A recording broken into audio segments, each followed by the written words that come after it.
Hello, everybody. Welcome back to another episode of Check Ride Chat. Again, I'm Wally. I'm Jason. Today, we're going to dive into the ACS. Probably not a very well, what is the ACS? Airman Certification Standards. And a lot of times I'll say to my applicants, "Have you read the ACS?" And they'll say, "Oh yeah."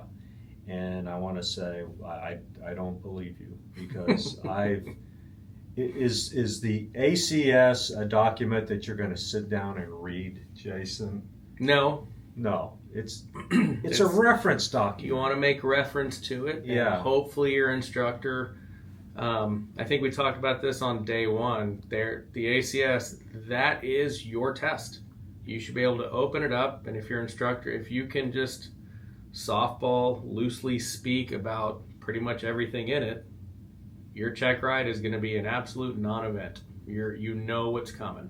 I remember the first day of college classes where you'd walk in and the professor would come in and he'd kind of give him the introduction and tell you about the class. And if they said the tests are going to come from this study guide or this document, to me it was score. Okay, I know where the test is coming from. And maybe I have a fighting chance of making a C in this class. Well, your test is coming from the ACS, the Airman Certification Standards, and it's for some levels of check rides, it's the PTS, which is the older version of the ACS, if you will. Which is only the double I. Right. I think that's it. Yeah. The double I, your initial double I or your double I reinstatement. That's the only, I think, PTS that's left. Yeah, and I think for helicopters, they're still on the PTS too. But eventually we want to go to the ACS, and the codes that when you take your knowledge test, you'll get the codes on the bottom of the things that you missed. Those codes correlate with the ACS. So the subject matter, the right. subjects in the ACS. Right. So food for thought, real quick. You instructors, if you want to make your DPEs happy, print those codes out on a sheet of paper. There's multiple websites. Just type the code in. You can type them all in, and then bring that to the check ride so we don't have to hunt, because the stuff that you guys miss, we have to review that in the oral aspect of the check ride. So you're just making it a little easier for us instead of having to navigate all the Roman numerals and letters and numbers. Right. That easily, it doesn't sound like a whole lot, but saving 10 or 15 minutes on a check ride is huge, especially when we're trying to get in multiple check rides. You're just kind of messing with your buddy who's got the afternoon slot, and if somebody maybe made a 70 on their knowledge test, and there are quite a few codes that we got to then go and look up and make sure that we are covering them. Yeah. And again, my oral already will probably cover 60, 70, maybe 80% of those anyway, but I do have to make sure that they're in there. Mm-hmm. So for our purposes, we're going to dive in. We're going to look at the private pilot ACS and the most recent version. If you do not have a copy of the ACS, you need to have a copy of the ACS. You can. There's multiple ways you can do this. You can go up to the FAA website. It's free. Download it. If you're a ForeFlight subscriber, you can go in there in the documents section, download it, and get a digital copy. Or for about probably $10, $15, you can buy a printed version from any third-party company that prints these things out. Or if you're a true pilot, go to the FBO and print it on their printer. There you go. Make someone else pay for it. There you go. Funny story. When I first got this office here, I have a wireless printer, and I was really proud of my office, and I came in to administer my first check ride in my new office, and I walk in and I look over at the printer, and there's a stack of about 200 pages of stuff that had been printed out in this building. We're located in the Galaxy FBO, and it Somebody was. found your printer. Oh, it was corporate guys that were printing flight plans, and they would go to print, and they just saw a printer and printed it. So I had flight plans to all over the country and all over the world here, and on top of that, I had no ink in my printer. So the printer Ink's pricey, man. I was so proud of this new printer. I had to go downstairs to print this the guy's certificate when we got done. So now I have to remember to turn my printer off when I leave the office. So anyway, I digressed a little bit. But anyway, having a copy of the ACS, is really important. Again, whether it's digital or a printed copy. If you know that you are going to go and work on steep turns tomorrow with your instructor, or maybe you did it today, you did some steep turns, you kind of struggled with them, or maybe you aced them. Maybe it's a good idea to go home and pull up steep turns in the ACS to see what the standard is. Is it 25 feet of altitude loss? Is it 100 feet? What is it? And it's spelled out in the ACS. I ask that question a lot when we get to the pre-flight aspect. Perfection is not the standard. I'm sure Right. most people have heard that in a pre-flight briefing. It is not the standard that you have tolerances. So the follow-on question is, what are your tolerances for this check ride? So a lot of them, they'll know, they think the private tolerance is actually the same tolerance for instrument for commercial, and it's no, the tolerances get tighter. Yes. So everything is in there. So yeah, please reference that. You'll be better for it. So we, as examiners, we are required to create a document for a check ride, and the FAA calls it a plan of action. You'll hear us talk about a POA. Well, you have a POA for an instrument check ride, and that stands for plan of action, and it's basically our script. We have to have a written plan of action.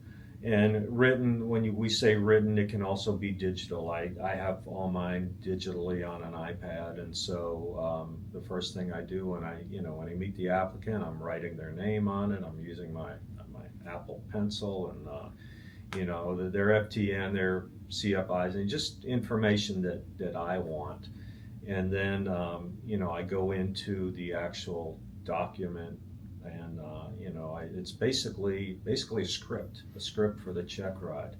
Now, every check ride has to be a little bit different, from the standpoint of the knowledge test, because again, as we mentioned, if you miss something on the knowledge test, we have to cover it on the oral portion. So there might be, I don't know, maybe you miss something about how a flux capacitor works. And I typically don't cover that on a check ride. Well, now we got to talk about flux capacitors. And if you've never seen the movie Back to the Future, you need to go watch Back to the Future. And That's your homework. You'll know what a flux capacitor is. So we're going to dive in, and the first, section 1 of the ACS is pre-flight preparation, which is basically the oral, and we'll put that up on the screen. We'll put up just, page 1, task A, pilot qualifications. And these are the things that we will need to ask you. And if you look, there are 3 different elements. There's knowledge elements, risk management, and skills. We are required to ask you a question about all the skills elements. We're required to cover all the skills elements. We're required to cover 1 knowledge and 1 risk management. Now, it's very possible that by covering all the skills, we've covered 1 of the knowledge and 1 of the risk management. It usually works out that way. That's a big difference between ACS and PTS. Right. So the ACS is very scenario based. It's almost organic. Right. Right. Whereas the PTS, I would say it's almost rote. You have to check every single box. Right. There is no discretion. Right. So the PTS is, I guess, a little old school, you could say. Yeah. The ACS is the new and improved version of the ACS. Truly, I think it tests correlation and application more than just rote memorization. Yes. And I think that's the big takeaway is what they're looking for. And I, if the check ride goes really well, the oral is just going to feel like a discussion. Mm-hmm. Two people discussing airplanes, discussing a flight. We're going to go from Conroe, Texas to El Paso, Texas, and we're going to make a fuel stop in San Angelo or wherever you pick for your fuel stop. We're just going to discuss a flight. And, I like during the oral, we get to a point where we have to cover some systems. And, it's not compartmentalized. It's not to where I sit there and say, okay, let's move on to systems. We talk about the systems are sprinkled sporadically during the hour and a half oral portion of the check ride. We'll talk about some engine things while we're in our scenario. We're on the ground, we're taxiing out, we're in the run-up area, and this happens. So that's how I cover the systems. Really, as a DPE, we have latitude. We can cover it however we want to do it. But that seems to work really well. I've had applicants tell me, "Wow, we were an hour into the oral when it really sunk in. Wow, we are really in the middle of this." Now we do say, okay, we have started the test, or the test has begun. So we definitive moments. Yeah, we make a starting line. Boom, we started. But there have been times where, in fact, someone actually said to me one time, "Wow, you tricked me into starting. I didn't even really realize that we started." And so I think that's a good thing. So, pilot qualifications. If you look down here in the knowledge base, we have Task A. We're on task. So area of operation 1, task A is pilot quals. Right. The first question I would say to kick off a private pilot check ride is, I would almost say, is, can you describe your privileges and limitations? Yeah. Please tell me about your privileges and limitations that a private pilot now holds. Yeah, and I may frame it that, hey, I appreciate you, helping me get to wherever I need to go. You're saving me time. I'd like to pay you $500 a day, and I'll take care of your hotel room and everything like that. Am I allowed to do that? And obviously the answer, hopefully is no. You're not allowed to do that. So a lot of times I'll joke with the applicant. I'll say, well, no, how does that sound?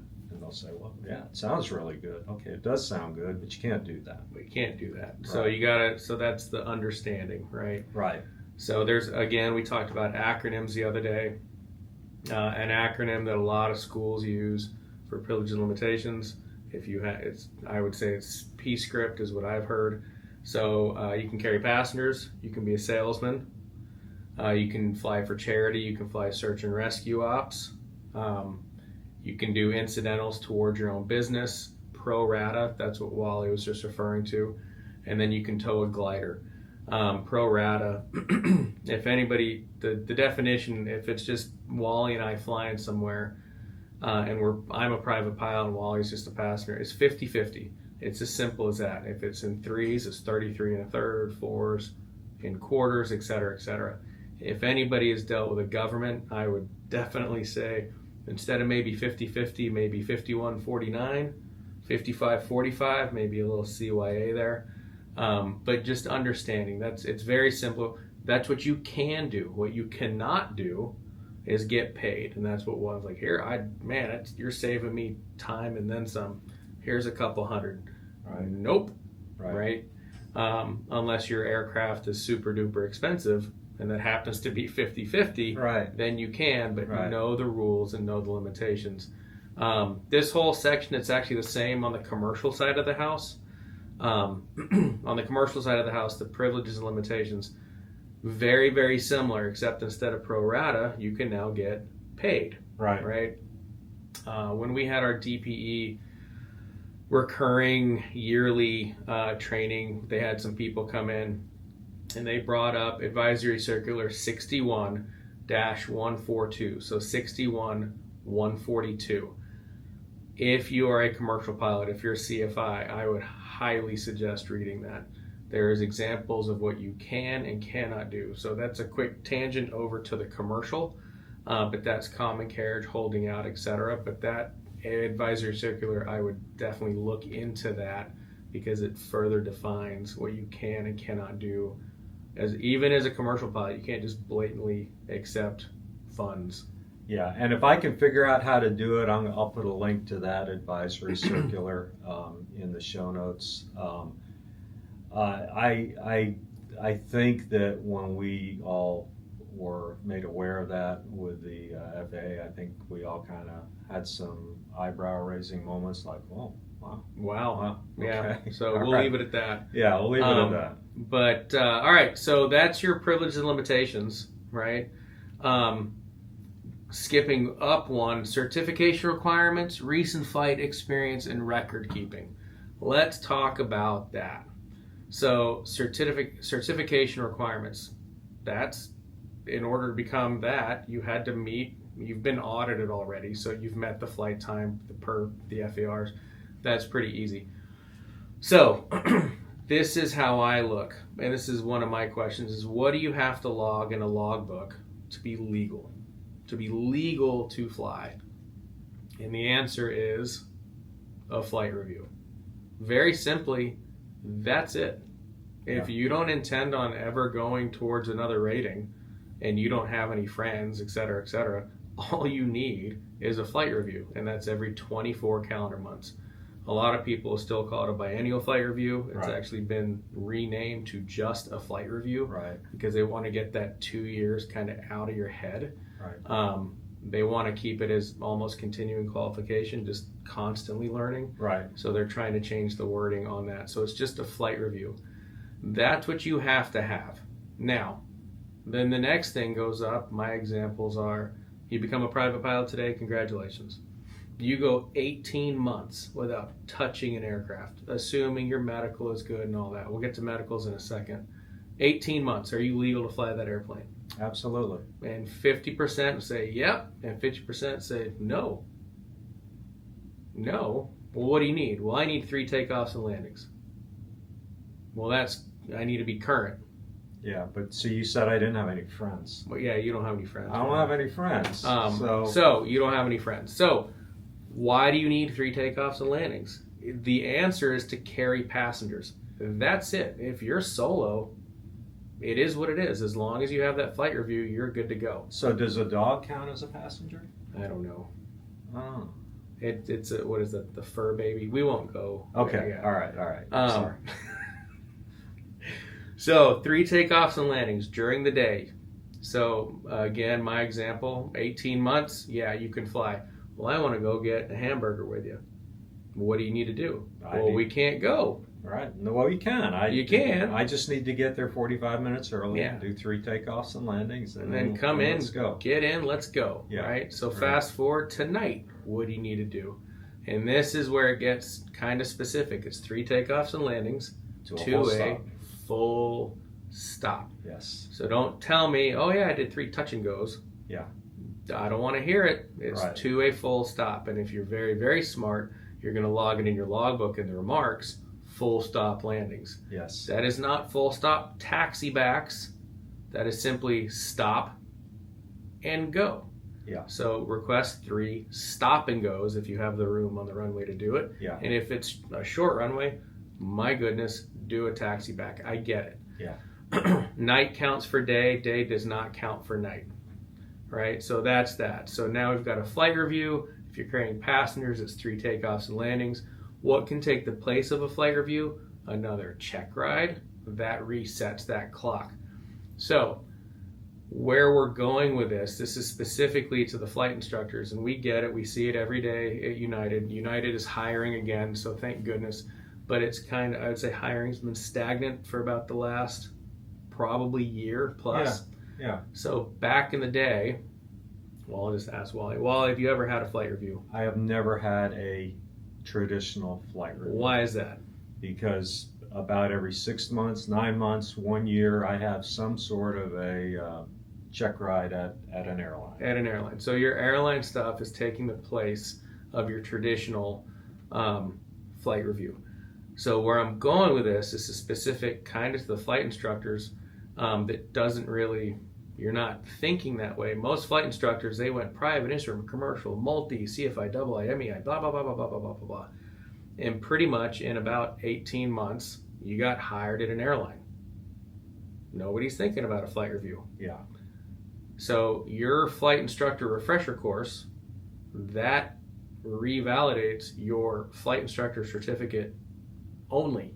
That has nothing to do with your regular pilot certificates. Right. That FERC can count as your academic side of the flight review, but do not forget the flight review.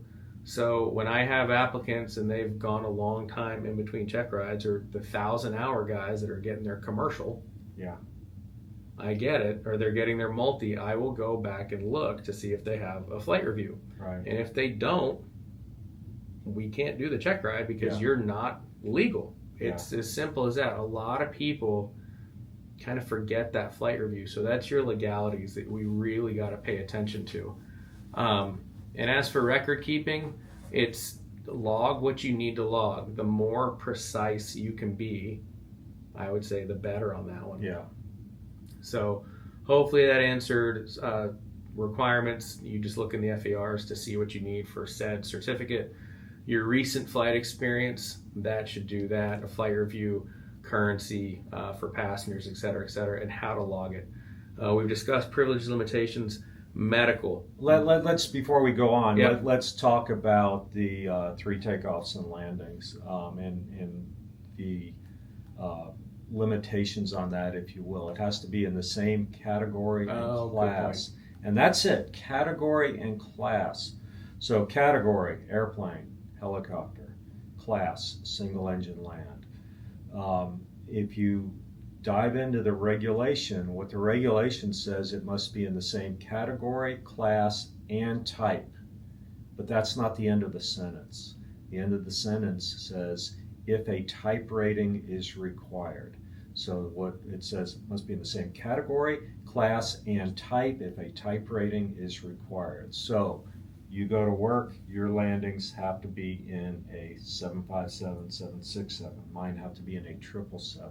Soon they're going to need to be in a 787. But anyway, we won't get into that. Are you going to be landing that? I don't think so. You got to know exactly when to push the button that says the land smoothly. Yeah, land smooth button.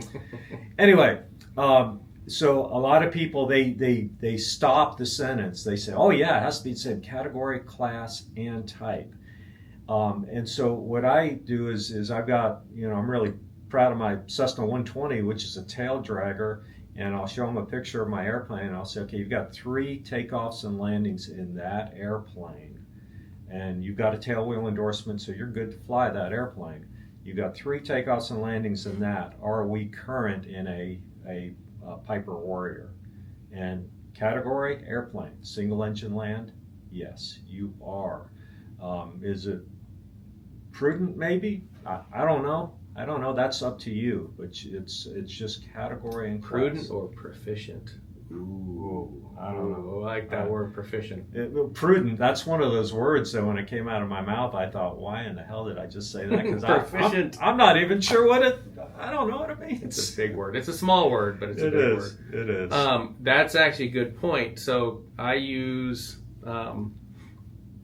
can use the 7576 to count for light twins. Right. It's airplane, multi-engine land. Yes. Done. Yes. I can use Piper Seminole, a Beechcraft Duchess, to be current. Actually, no, I can't. I can't go the other way. I can only go one way. Right. So singles, that's hard because there's no singles at United. Right. But I have to go rent planes to be current in a single. Well, wait a minute. Can you shut an engine down? Heck yeah. There you go. 2 minus 1 is 1. Single right? engine landing. Right. And actually, it's so, yeah. Anyway, we digress. On that, another one that I always ask, okay, cool. You're getting a private pilot single engine land today. Awesome. What single engine lands can you not fly until you've been trained or received additional training? And the answer, of course, A, if you want to, just open the back of your logbook, because there's 4 little endorsements just staring at you in the face. Yes. It's tailwheel, complex, high performance, and high altitude. Yes. So tailwheel, that's obvious. It has a tailwheel. Yeah. It is what it is. The other one is complex. I will ask, what is a complex aircraft? And these are just, it's very simple, but know the rules and know the definitions so you do not get in trouble. Complex is flaps, controllable pitch propeller, and a retractable landing gear. It's not 1, it's not 2, it is all 3. So you mean a Cirrus is not a complex airplane? It is absolutely not. Wow. So here's a tangent funny story on a Cirrus coming up. Next one is a high performance aircraft. What is the definition? And most everybody will be anything over 200 horsepower. And then my follow on is, what is the lowest horsepower that qualifies for a high performance? And they go, well, 200. And I said, what did you just tell me the definition was? And they go, over 200. And I said, so why don't you give me a number over 200? And then inevitably they'll say 250. And I'm like, I said, the lowest answer is 201. So for the old guys in the room and girls, back in the day, the Aero was the way everybody got their complex time. Yeah. Right? Yeah. So that's a PA-28R for retract. And there are 2 types, PA-28R 200, PA-28R 201. Yes. The 201, in order to log PIC time, you need a complex endorsement and a high performance endorsement. Yes. So it's little itty bitty technicalities that go. Last one is high altitude aircraft. 2 things, and yes, you can look it up in the FARs, and a lot of people skip right over it. They say operating above 25,000 feet. Cool. They read right over. It also has to be pressurized. Yes. So it's 2 things on a high altitude. It's pressurized and overflight level 250. Until you do that, until you get trained in those, you cannot log PIC time. Back to the Cirrus story very, very quickly. On Facebook a couple years ago, somebody was looking for a high altitude endorsement. Okay. So he gets on there and one guy was like, oh, we have a Cirrus SR22 turbo in our club. You can do it in that. And me being me, I just one word answer. I was like, nope. So I knew him, so he reached out and he's like, what are you talking about? I'm like, why don't you just read the reg? Yeah. He's like, oh my goodness. Yeah. It may be able to go high, but I can guarantee you a Cirrus is not pressurized. Not pressurized. So just because it can do one, it has to do both. Yeah. So I think onward and upward on that one. Anything else on those? No. No. On the medicals? Yeah. Yeah.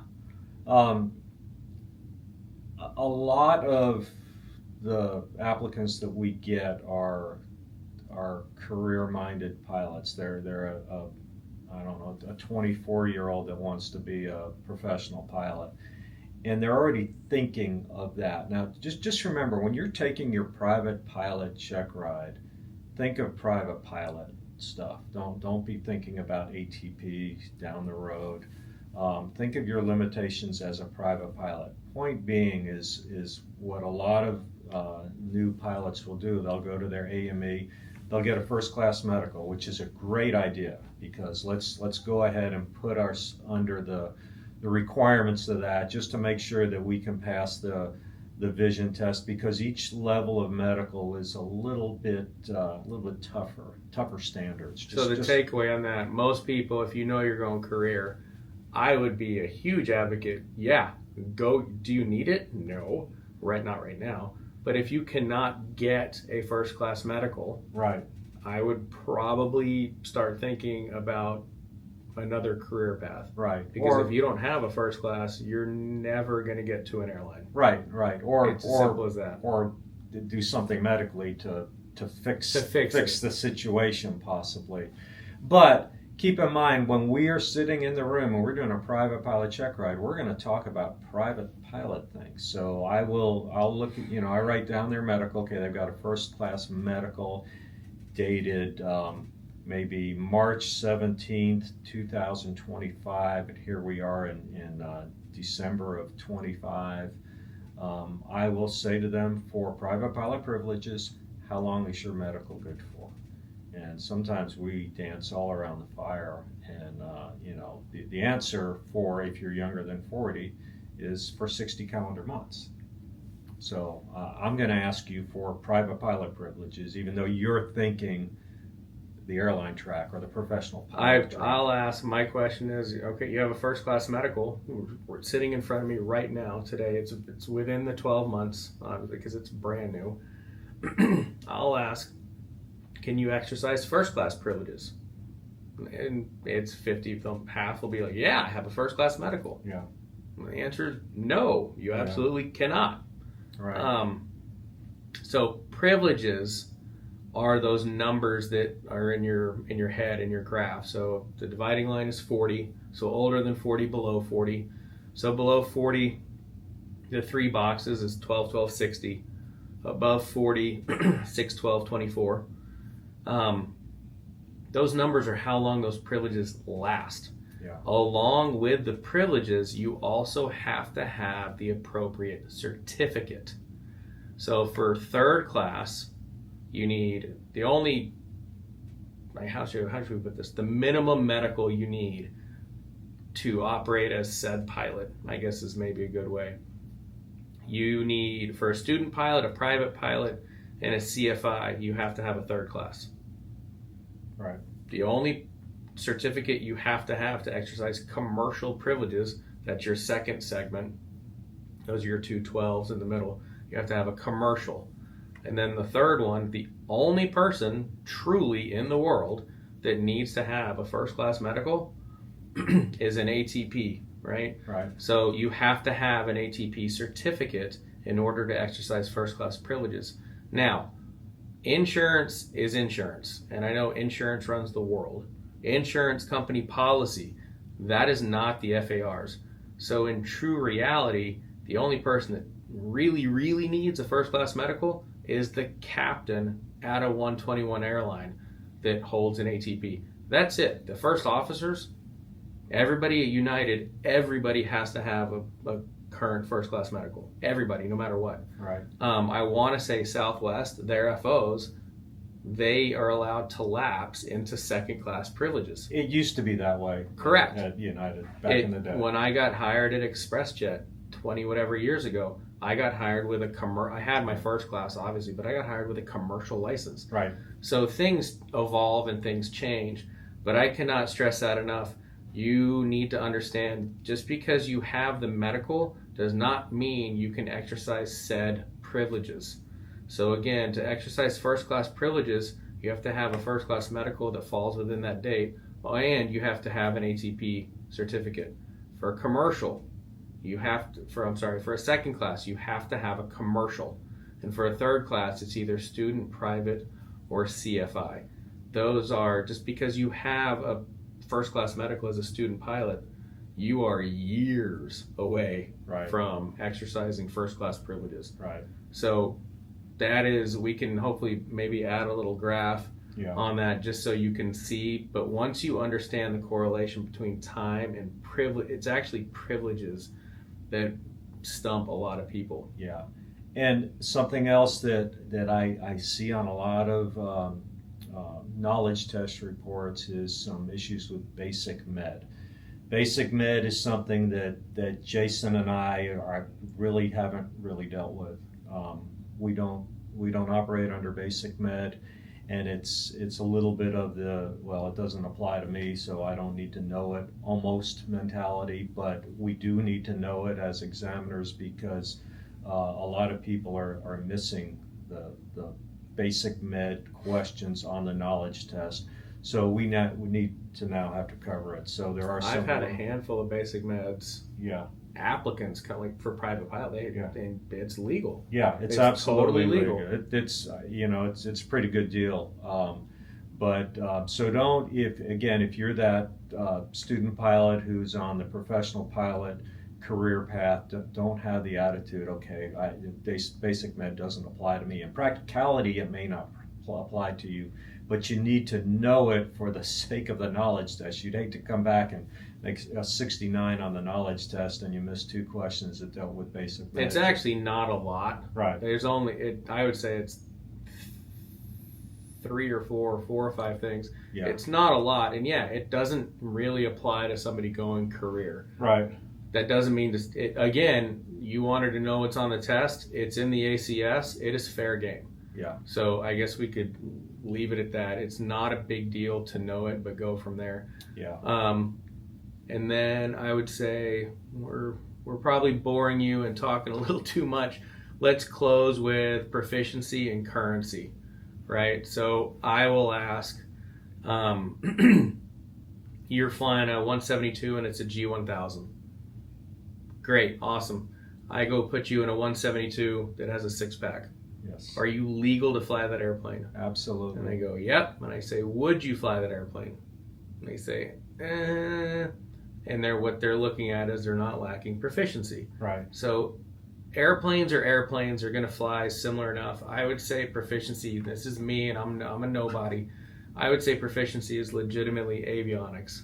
Absolutely. That is the big one. If Yeah. you are not familiar with it, even if it's the same airplane, and I just said that, just different avionics, I would go get a checkout. It's as simple as that. Yeah. You need to be familiar with how things work. Yeah. Everybody's definition of proficiency is different. I'll say, what's your definition? I will ask, what is your definition of proficiency? And 9 out of 10 times they'll go, well, I just want to be safe. And I go, that's fine. Yeah. Great. That's Right. not my definition. Right. I probably take it to the extreme. My definition is I could go pass a check ride for whatever rating I hold. So I could go pass an ATP check ride, which I absolutely could. So that's my definition of proficiency. But safe, yeah, we can operate A to B safely. Well, did you hold to a standard? That's a whole different ballgame, right? That's not necessarily unsafe, right? So being proficient, know what proficiency, knowing what currency is, and knowing where those lie. So I would say legal, current, proficient are probably the 3 levels. Yeah. Is how I would deem aircraft flying. Yeah. Yeah. I think we've talked enough. I think we're up there. All right. So this is our dive into the ACS. We have covered 1 page. We got a long way to go. So we're going to keep dissecting this. And that was again, ACS, 1 knowledge, 1 risk, all skills. Right. We just went over every single aspect of this. Yes. So again, working knowledge, this is a discussion. We ask questions, you give us answers, we move on. Right. And again, your check ride is an open book test. You need to know how to use the book. And I've just here recently, last 90 days, I've found so many applicants that can't use the book, and it's frustrating to me that I'll lob them a softball question. I'll ask about maybe oxygen requirements on a given flight, and they'll give me an answer, and I kind of go, well, I must have changed the rule this morning, and the applicant just sits there and says, yep, and I mean that's me saying, you're wrong, buddy. That's wrong. Find it, and a lot of times they can't find it, and that is extremely troubling. It's frustrating. So just a couple weeks ago, a guy, he presents everything and it's all on the table, and there's this immaculate FAR aim, and it's all beautifully tabbed. Oh God! And I will put money that guy had opened it twice. Yeah. Because I was like, can you show me where it says that? Clueless. Yeah. So maybe crack a book. Yeah.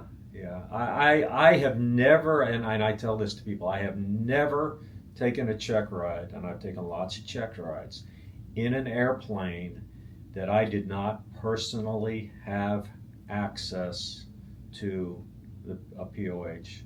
And coming up in the world, I bought them. I still at my shelf at home, I have a POH to a Piper Tomahawk, to a Cherokee Tomahawk. 140, to a Beechcraft Duchess. Jason called me many years ago and he says, hey, can you do check rides in a Beechcraft Duchess? And I just started reciting all the B speeds. Yep. I go, VX is 71, VYSE is 85. And he goes, I'll take that to mean yes. So, Anyway, we're rambling. Thanks for watching. Thanks for listening. Tell your friends about us. Hit like, hit subscribe, and we'll see you next week. Hope you learned something. Bye.